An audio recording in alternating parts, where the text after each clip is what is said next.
Marie-Anne Hobeika. She's a regional vice president for Fidelity Institutional Asset Managers, the distribution arm of Fidelity Investments. And I've gotten to know her a little bit in preparation for this, and she's just a wonderful person. She does most of the presentations on Medicare, Social Security, and those kinds of things related to retirement planning for Fidelity and with our partners through Fidelity. As many of you know, we've used Fidelity funds in our portfolios for years, and most of that time, Jeff's been my internal guy. He's on here as well. They're good people and they run good money. So now Marie earned her Bachelor of Science in Finance and Management from University of New Hampshire. So she's a New Englander, which I don't know how that fits with Patriots, but we haven't talked about that. But and she's currently working on her MBA at American University. But she's based here on the West Coast in the LA area, and we're welcome to have her with us. Marie-Anne, do you want me to go straight to a Slido question, or you want to ask a question, or start with something? Well, so thank you so much for the introduction. You know, we can definitely jump in right for, you know, a softball here. So today for the presentation and the duration of the time, we'll be talking about Medicare planning, which, if anyone here is like my folks who have been in the process of setting themselves up for Medicare, they are getting inundated by advertisements, public, private, and they can't decipher between the two. So I thought Ralph is, as many of you know, a history buff. So he wanted to ask a couple good questions throughout the presentation, you know, just to kind of get an idea of where this system has come from, what year, and so there's a couple questions he'll be throwing out your way. So we can launch the first one, but for the duration of the time, we're really going to dive into understanding the insights on healthcare costs. What is it going to actually be for us out of pocket? We'll also go through the actual ABCs of Medicare planning. So when you hear Part A, Part B, C, things like that, you know, there's coverage that we really want to understand and know when to intertwine. And then lastly, we're going to ultimately talk about how you can set up a plan to tackle these healthcare costs. In other words, it's something that might be on top of your mind. It might be something you, who knows, might be worried about. And that's why Ralph specifically said, I want to make sure we talk about something that's relevant to you know, October, which we'll talk about some dates, but it's a good time of the month to chat about Medicare. So we can go ahead and yeah. Yep, I've got the first question up. In what year did Congress create Medicare? So if you go to your Slido.com, and if you're looking at the screen, you'll see it there. You see one person's already put an answer in, so it doesn't mean it's the right one. But in what year did Congress create Medicare? And this is where we're supposed to have our royalty-free music, Rose, that goes something like bum bum bum bum bum bum bum bum bum bum bum bum ba-dum bum bum bum bum bum bum bum bum bum bum bum bum. You didn't do that. Nobody else is able to jump in on this one? We couldn't figure out how to get on the Slido. Oh, okay. Yeah. All right. We didn't get on it. I'm going 1945. I'll give you a 1945. Anybody else want to chime in with a vocal? 55. I don't know who put the answer. 65? 55. 55. So we got a 55, a 35, did I hear? No, actually the correct answer is 65. So we'll just go show the correct answer is 1965. So that's how that works. Obviously we've got to get some experience with it, but it's a cool thing. Okay, Marie, it's your stage again. All right, perfect. Okay, so let's just jump in. You know, I'm sure many of you are already thinking, yeah, healthcare is going to be expensive. But what I love about this slide is it actually takes us back to 1960 and gives us a perspective of how much healthcare costs were out of our pocket. And, you know, it's amazing to me that less than 5% of our GDP came from healthcare costs in the 60s. But as we fast forward to 2018, although 2020 numbers are still coming through, but it's almost 20% of our GDP now. So there's a huge jump in where healthcare costs were versus where they are. And, you know, if people want to participate and chime in, let me know. But there are so many reasons as to why that might be. You know, people are living longer. That's a great starter. You know, we're living longer. Drugs are expensive. You know, for the pharmaceutical world is very different than what we would like it to be. And it's you know how patents work in this country. So as soon as you find a drug in the market that might be right for your situation and there isn't a generic, you're doomed, right? Like you're going to be paying this crazy price. There's also things on the business management side that influence it, such as buying up hospitals and things like that. So mergers and acquisitions in that space. You know, there's just a lot of pressure, and so the numbers keep trickling up. This all costs a pretty penny. So what that means is we have to figure out how we have to actually plan for Medicare. But this slide will kind of show and put it into perspective. You know, if I look back at the last 10 years, out-of-pocket spending has increased over 67% when it comes to deductibles and copays. That's a decent amount. What fascinates me is that if you go to the ER, for example, even if you have Medicare and they know that, they still upcharge you more than what Medicare will actually cover for you. So it could be anywhere from 1 to 12.5 times what Medicare will cover. So then you're kind of left scratching your head and trying to figure out how you should pay for some of those additional services. And I, you know, sort of alluded to prescription drugs a few minutes ago, but those prices are definitely continuously going up. Everyone knows what happened with EpiPen and all these new, you know, maybe even with COVID, like we'll see what happens and who's going to be able to put something to market and how much is that going to cost.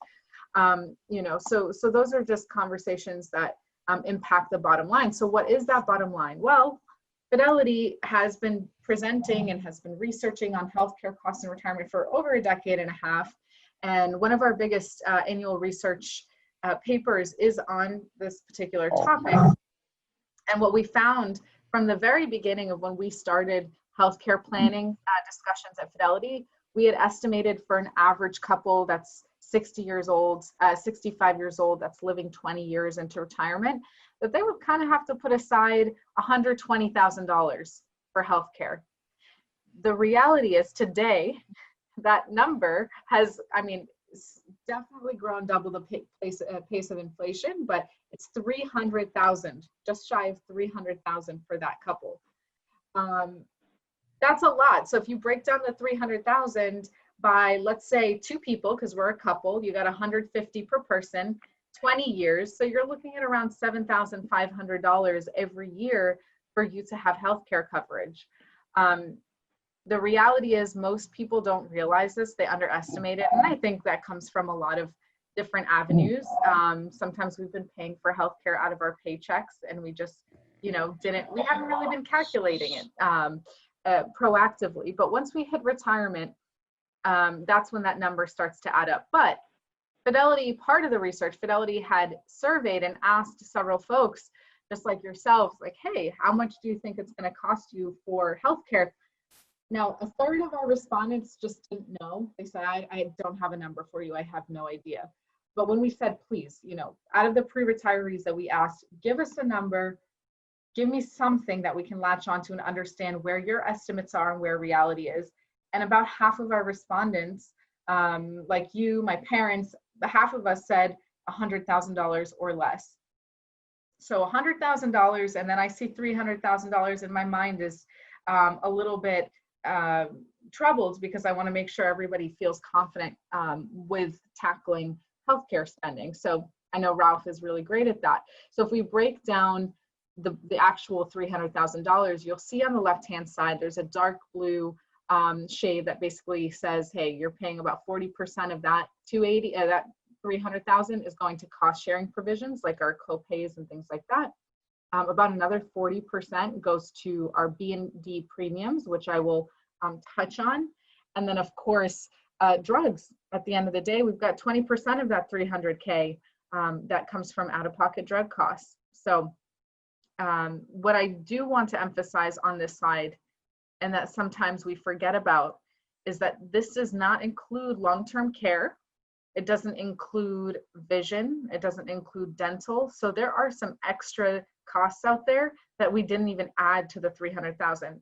So just keep that in mind as you're planning and having conversations with Ralph. But really, it's individually based. I want to stress that. So if my spouse and I are planning for retirement and Medicare spending, we're not necessarily going to have the same estimate. So that 300,000, the 150 per person might fluctuate depending on genetics, depending on how long I, plan on living, although it's hard to plan, but maybe we know historically our ancestors, how long they've how long they've lived. Are you retiring early because of an unexpected unemployment, or something happened with your health that caused you to leave your place of employment? There's a number of factors that play into it. And of course, in the blue bar here, I'll talk about risk level briefly, but I think that's important.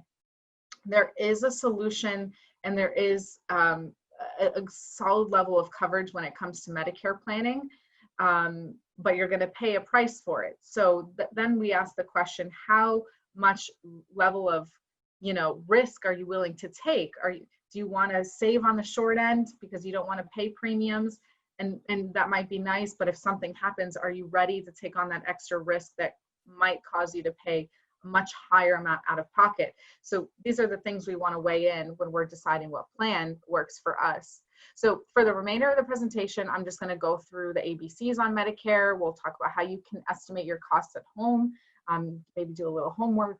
We'll talk about how you actually compartmentalize. It's important and critical for us to say, this is where I'm getting my guaranteed money sources. I know I'm getting money from here, things like that. And then lastly, creating that plan. So we'll take a 2-second break here, and we'll launch our second polling questions.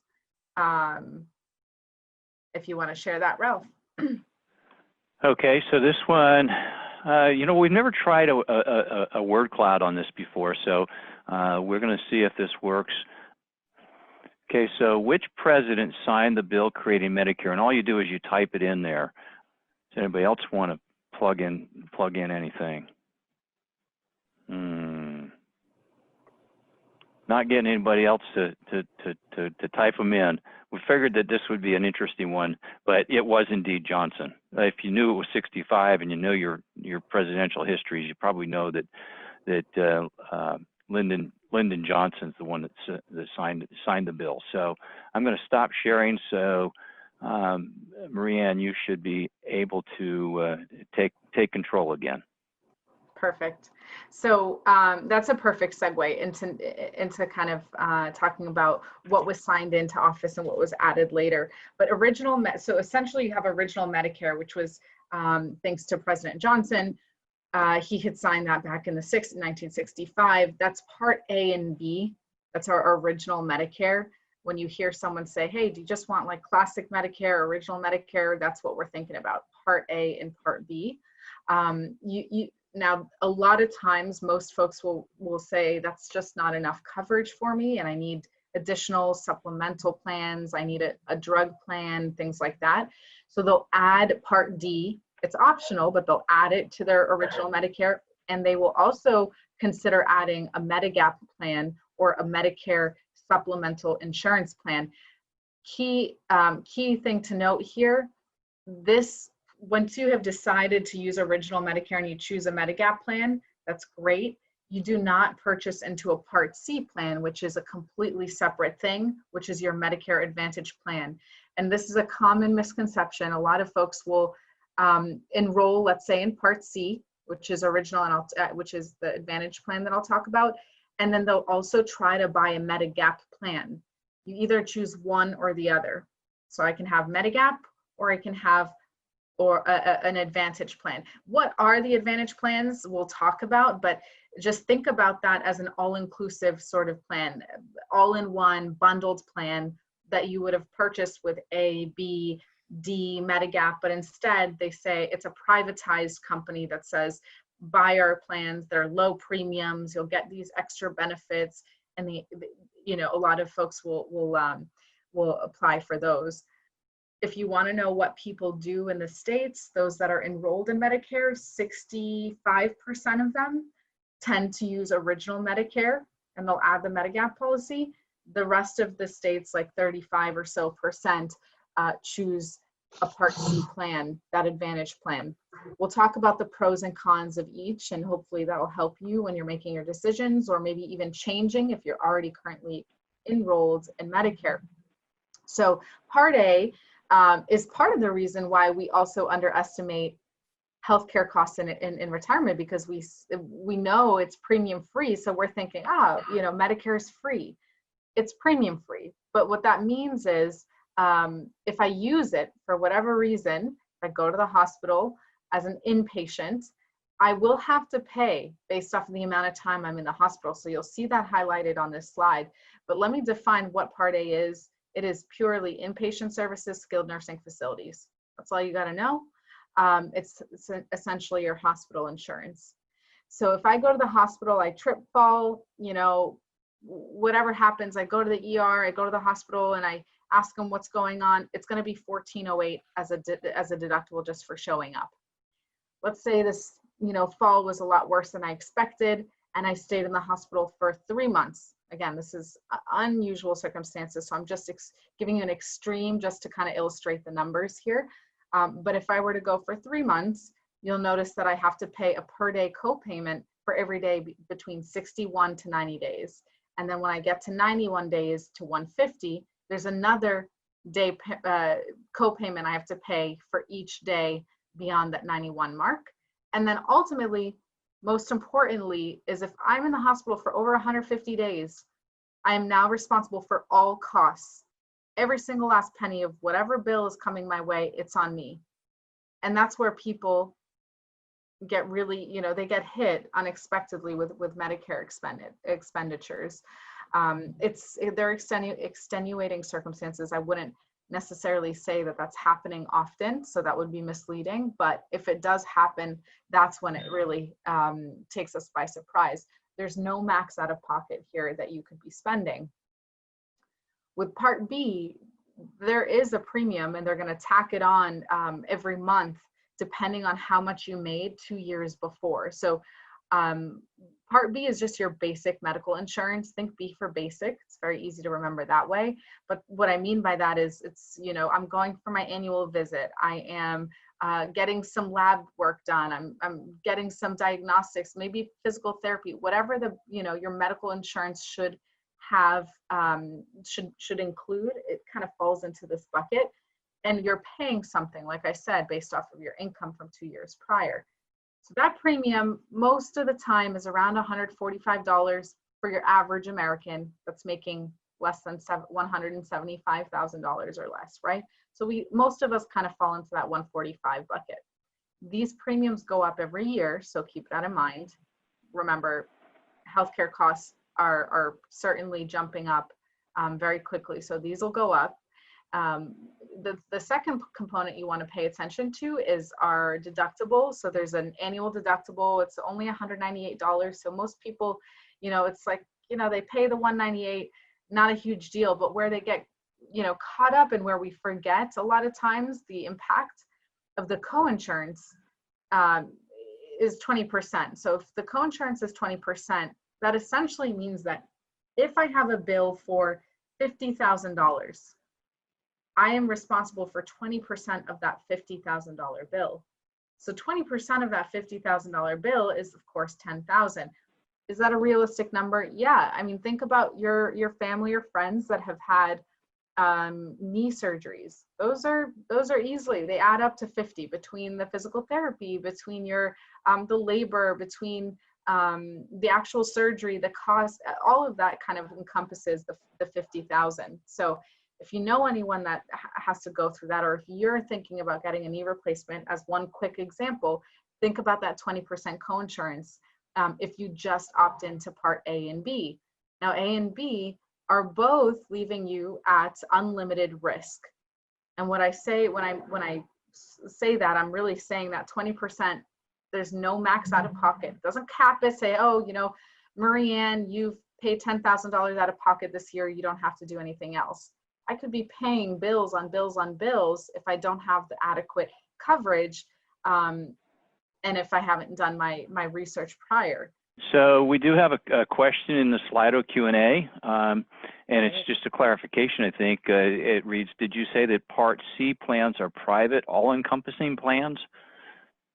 Great. Yeah, I'm going to talk about Part C in a few minutes, but they're essentially, yes, they're HMO, PPO type of plans, and they're privatized plans that I'll kind of go over what's encompassing it. So hold that thought and I'll make sure to address it comprehensively. Okay, great. Okay. So that's our Part A and B. So Part D, the drug coverage is very similar. You'll probably notice that the pay structure and the premium structure is very similar to Part B, in the sense that there's a premium that you got to pay based off of your income level.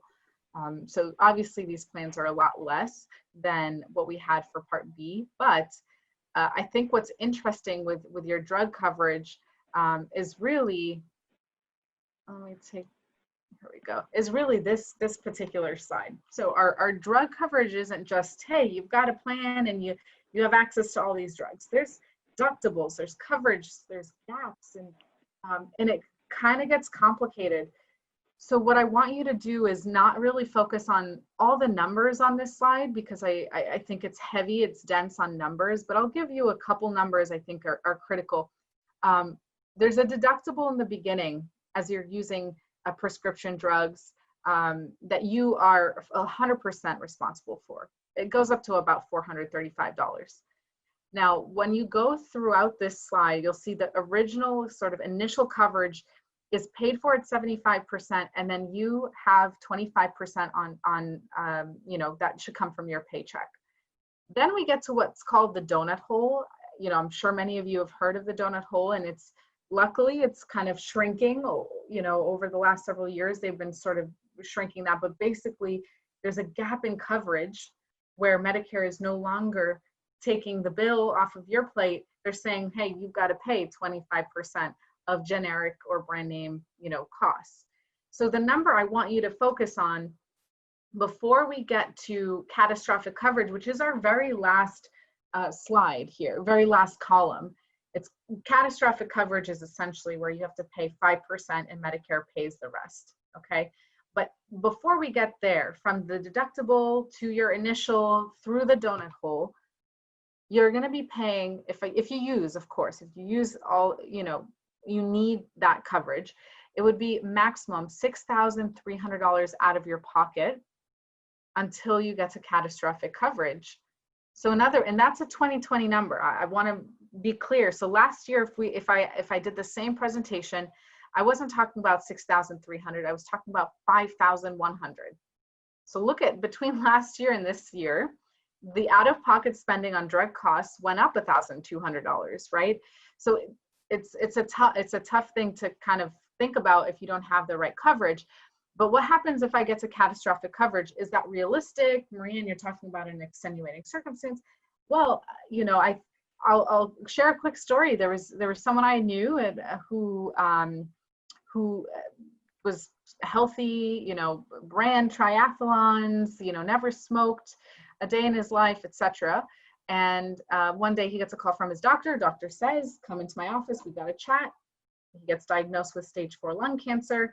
And long story short, the doctor says you have two options. Number one, you're going to go to chemo. Number two, which I recommend you take this pill. It's a daily pill. It's going to take you through this. And he says, okay, fine, I'll commit to the pill. How much is that going to cost him? Well, this is a true story. I'm not making this up. He was paying, so that's $6,300. He blew through that by January 15th. Okay, 2 weeks into the year, he already paid the $6,300. But by the rest of the year, that daily pill cost him $700 every month just to take that pill. And remember, $700 doesn't sound like a lot, but that $700 is 5% of the actual cost of the pill, right? So 700 times your 12 months plus the 6,300, we didn't plan for this. And so that's the real importance to understanding what these coverage plans look like, and making sure that if you're taking something, do some research. Is it a tier 1? Is it a tier 2 drug? And be a consumer and really call those companies and find out what's going on. So with that said, the good news is I talked about having unlimited burden and cost on you as the client for Part A and B. If you remember, it was 20% coinsurance, no max. The Medigap policies are very attractive to people because these are plans that are available with different levels of coverage. So you'll notice there's Medigap Plan A all the way to N. And on the left-hand side of the screen, you'll see the benefits highlighted. And on the right, it'll tell you, yes, we cover Part B coinsurance. No, we don't cover Part B excess charge. And then it kind of tells you all the additional benefits you would get by purchasing into their plan. The most popular plans are Plan F historically, because it was the most comprehensive, and typically, this isn't a blanket statement, but typically what we saw is because so many people liked Plan F, the price went down because there was a lot of participation in the plan. So sometimes you'll see Plan F, and then I'm giving you an example of Plan C. Someone will say, whoa, Plan C is more expensive, but it has less coverage. Well, because F was more popular, so you were able to benefit from the participation rate. Now, what happened in 2020 is they stopped providing something unique to Part F and Part C. And so I don't know if you guys can see my my mouse here. I'm sure you can see this. Yeah, can you see me highlighting this? So part of the similarity between Plan F and C, for those that already enrolled in Medicare, you still have access to these, but they covered the $198 deductible for Part B. Now they're no longer allowing, if you're a newly registered or newly eligible Medicare recipient or what have you, enrollee, you won't have access to Plan F or Plan C because they don't want anyone to get that $198 covered. So now you have less coverage. However, not a big deal. It's $198. Most people are kind of, they're indifferent about it. If you're looking for what's most popular this year, Plan G tends to be the pick because it's very similar to F. It just doesn't have that $198 coverage. Okay, so Plan G going forward, what we found has been the most comprehensive. Even though this is a supplemental plan, we still aren't giving you dental, vision, hearing, prescription drug coverage. This doesn't mean all of a sudden there's a lot of extra benefits. It just means there's a cushion. There's sort of like a bubble wrap on your original Medicare planning. So with that said, Medigap is, it tends to make people feel a lot more, confident going into retirement and as they're making their choice, because they know, for example, Part A deductible, remember the $14.08 that I told you about on slide 1? Well, that's covered, and so on and so forth. So there's extra benefits like that. So what's the difference between what we just talked about and then Advantage plans?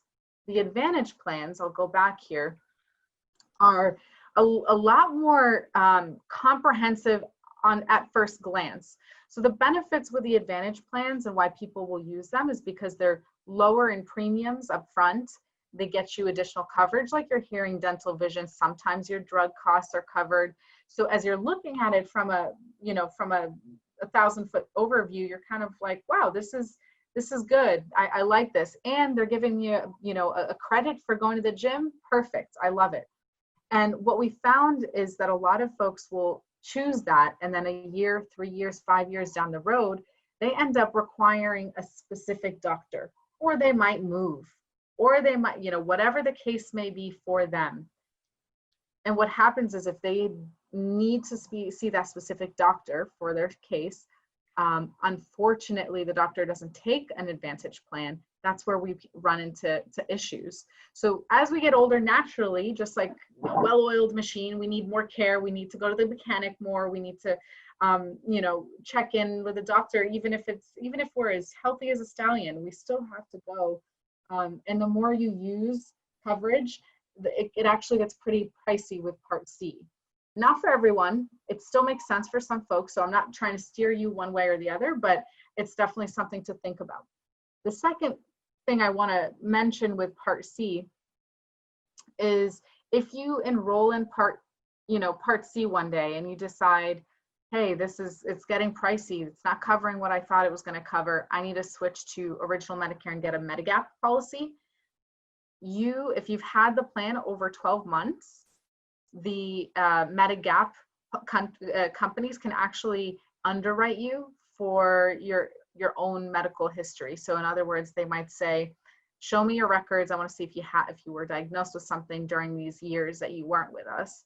And they have the right to say, I don't want to give you coverage, which brings us back to square one. Yeah, you can get original Medicare, you can get Part A and B, but they're preventing you from buying your Medigap policy, that Plan G, for example. So then you're left sort of in a tough situation financially if something were to happen. So just kind of keep that in mind. If you've had it for less than a year, they're not going to underwrite you. So if you want to make a change and let's say you're just enrolling or you're trying something out and you said, hey, you know what, 12 months, 11 months in, 10 months in, this isn't the right thing for me, you can make the change.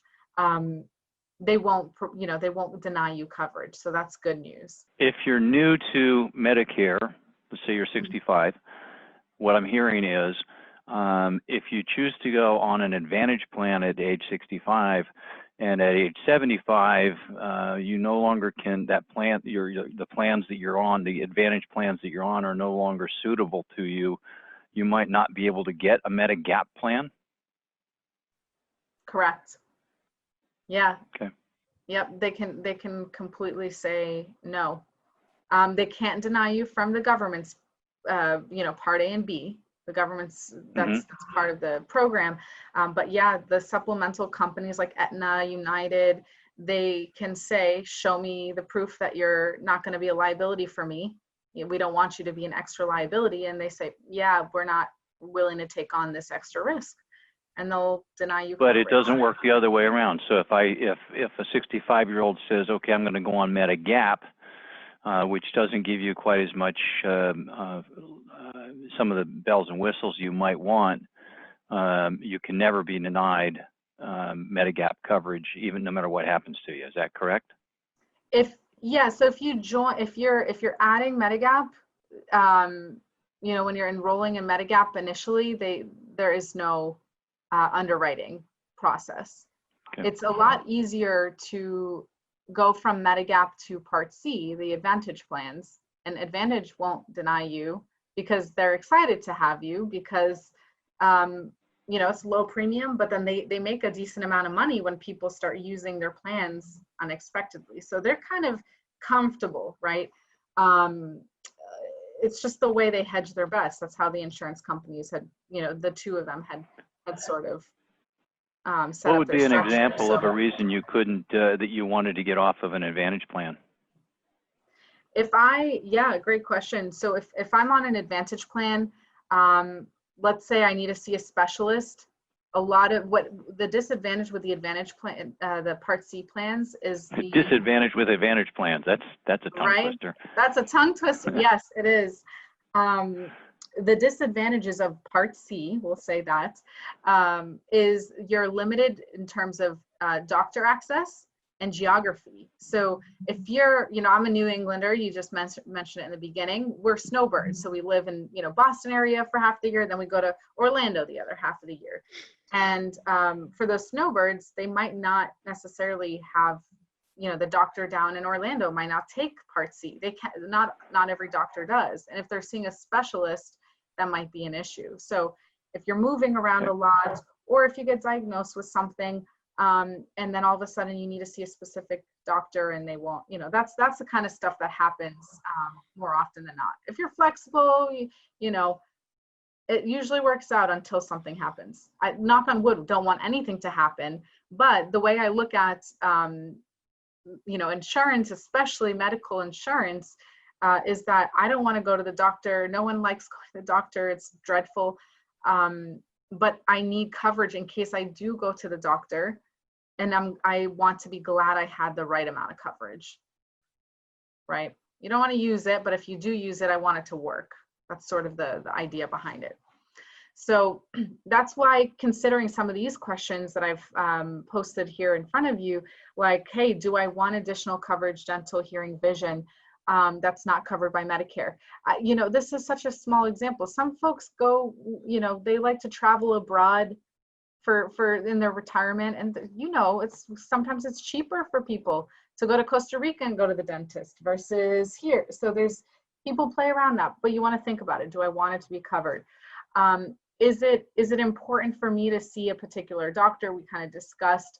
I also always encourage people to calculate what they're currently taking in terms of drugs, figure out if it's a tier 1 or a tier 2, and see what's covered depending on the plan.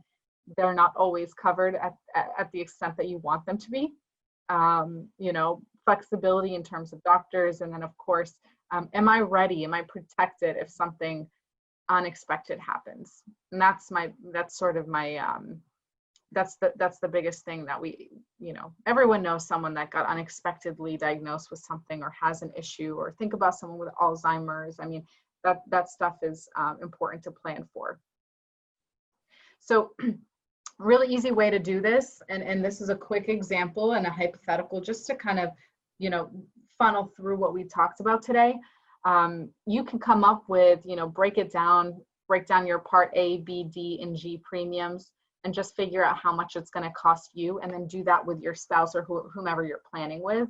And it gives you an idea of where the cost could potentially be. So in this example, the couple chose to buy Plan G, and it cost them a little shy of $2,000 for that premium. But then what they had was a benefit, like, you know, in Part B, I didn't have my co-insurance that I had to pay. I didn't have a deductible that I had to pay, things like that.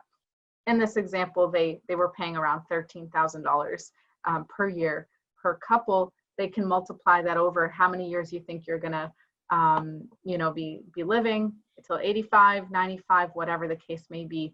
And then that's how you get your estimate. So that's a quick way for you to do that. But I do want to, I know we're running up a little bit on time, so I want to leave some time for Q&A if something else came through.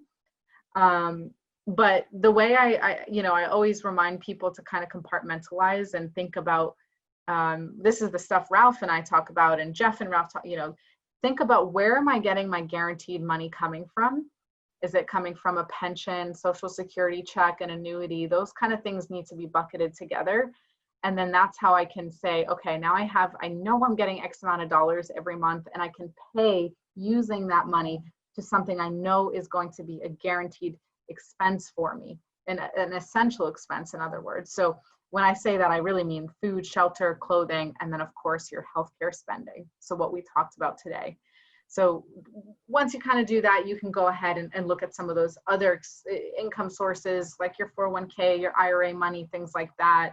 And that will go into the fun stuff in life. Hopefully, if we've taken care of healthcare, we can enjoy the rest of retirement as best as can be. So with the time remaining, I just want to give you a few key dates as you are all planning, maybe for yourself, maybe you have a friend or someone that's interested in learning a little bit more. But one thing they need to know is that when you turn 65, they give you a 7-month window. So it's 2 months before your birthday month, and then 3 months after. And you're tasked with literally signing up or enrolling in Medicare as soon as you can within that 7-month window, because if you don't, unfortunately, there are penalties that follow you for the rest of your life. So that's number one. Let's avoid the penalties. Number two, let's say those of you on this call today have already enrolled in Medicare. Keep in mind, if you have Part D or Part C, starting tomorrow, October 15th, going to December 7th, there's an enrollment period where you can make changes to your plan. You can choose a different type of plan, more coverage, less coverage, whatever makes sense.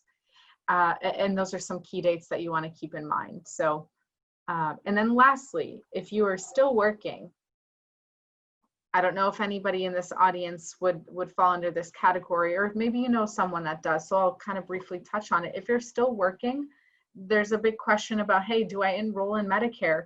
I'm 65, but I still have good coverage with my company. What do I do?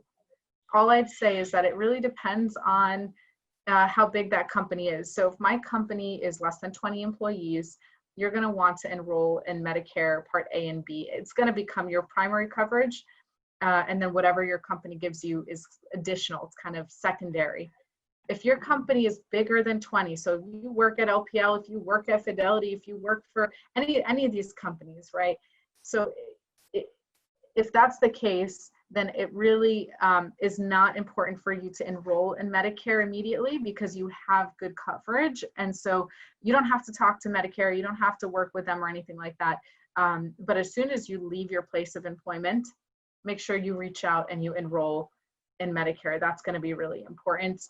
And then if you're not, of course, that's if you're not collecting a Social Security check. And if you are, then there's something else you got to consider. You're going to automatically get enrolled and you have to opt out, but most people don't fall into that category. So I know I throw a lot at everybody. So I'm looking through to see, I see that there's a poll that you just launched, Ralph. Yep, I put up a new poll for you there. If you go to your Slido, the question is, the 89th Congress, which created Medicare, how was it split along party lines? And which party controlled the Senate, and how strongly did they control it?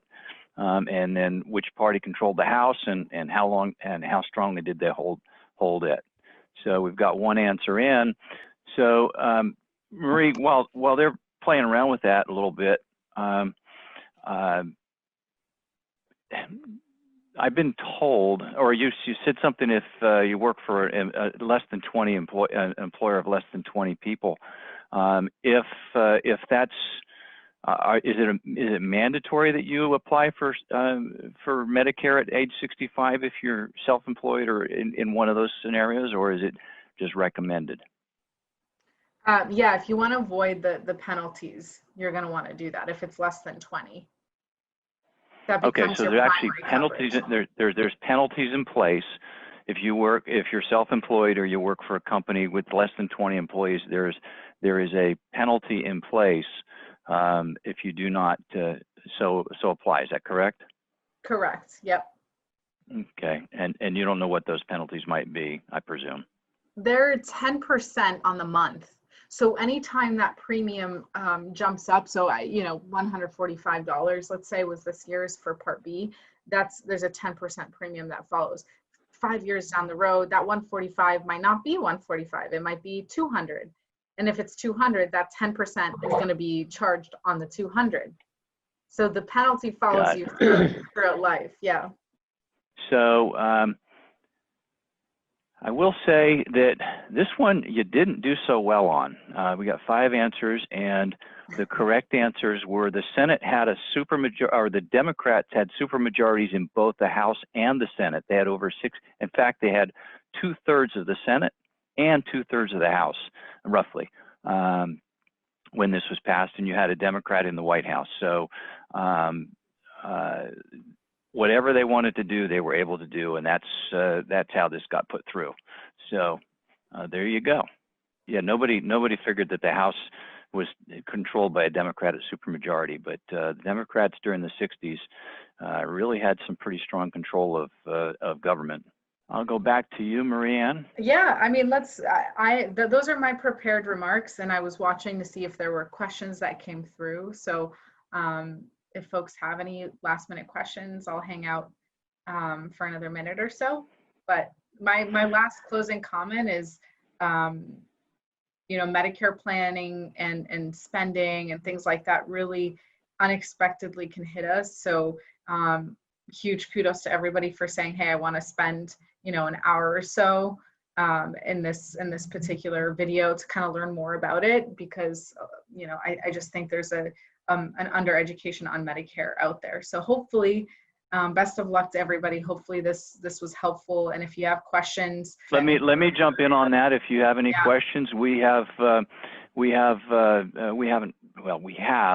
person who's on this call. He's driving right now, but a good friend of mine who is in the Medicare business now. He's working with us part-time, but Rick Boyd is his name, and I've known Rick for probably going on 30 years. So he is working in the Medicare field now. If you have any questions, reach out to us, or you know anybody who's in a situation that has any questions or is interested in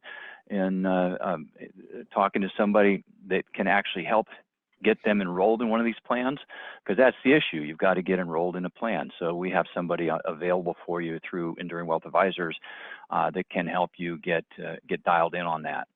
That being said, I want to thank my friends over at Fidelity, Marie-Anne especially, but Jeff Lozito, who helped make this possible for us. Marie-Anne and I talked earlier about possibly doing another one just on Social Security down the road. So we'll probably do something along those lines. Once again, thank you everyone for joining us this afternoon. And if you have any questions that weren't answered, or you want to reach out to us, and you think it's going to take a little bit of time, you can always, on our website, enduringwealth.com, there's a link there that you can register for a conversation with an advisor. Or you can just call us and speak with Mona or Rose to get on our calendars at 951-693-9900. So that being said, I'm going to say thank you all for joining us, and we'll talk to you next time. Gotta run.